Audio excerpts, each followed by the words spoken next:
Hi, I'm Tony Johnson, your guest experience leader. Let's talk about helping associates up their game. If you start to notice that your team isn't performing at maximum potential, you have to move quickly.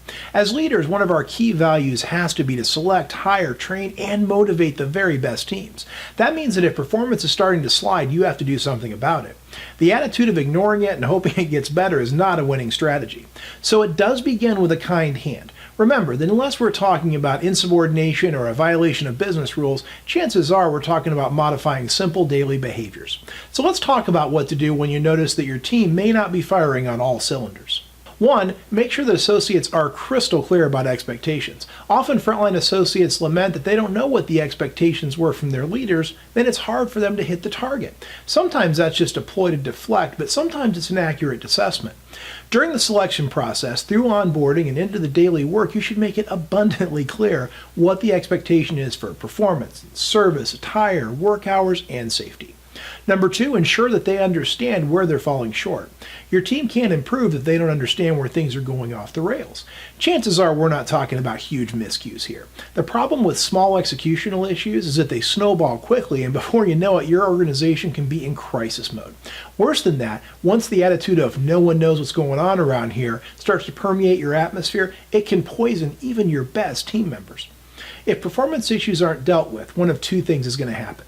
Those with the best work ethic and execution are going to begin to execute at a lower level, on par with their colleagues, or they're just going to flat out leave your organization for a better opportunity.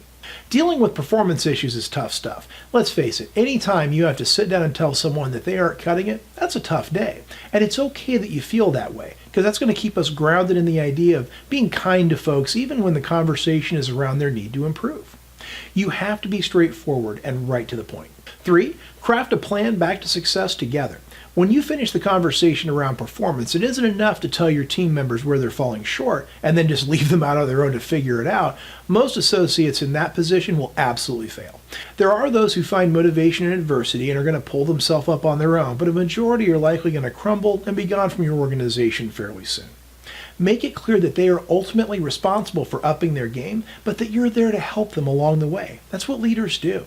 Make sure that you give them your opinions and your ideas and craft that action plan to bring things back in line together. Performance plans and action plans, they get a bad rap out there, but only because folks don't use them right. Take the time to craft a plan that shores up training deficiencies and highlights behavioral changes that are going to lead to real results. Involve the associate in the creation of the plan and then meet with them regularly. So remember, performance management can be uncomfortable, but like everything else, it gets easier over time. A key item to remember is that the earlier you catch performance issues, the easier they are to correct. If you wait too long, you'll have a true uphill climb on your hands. So treat your team just like you would your guests, like cherished friends.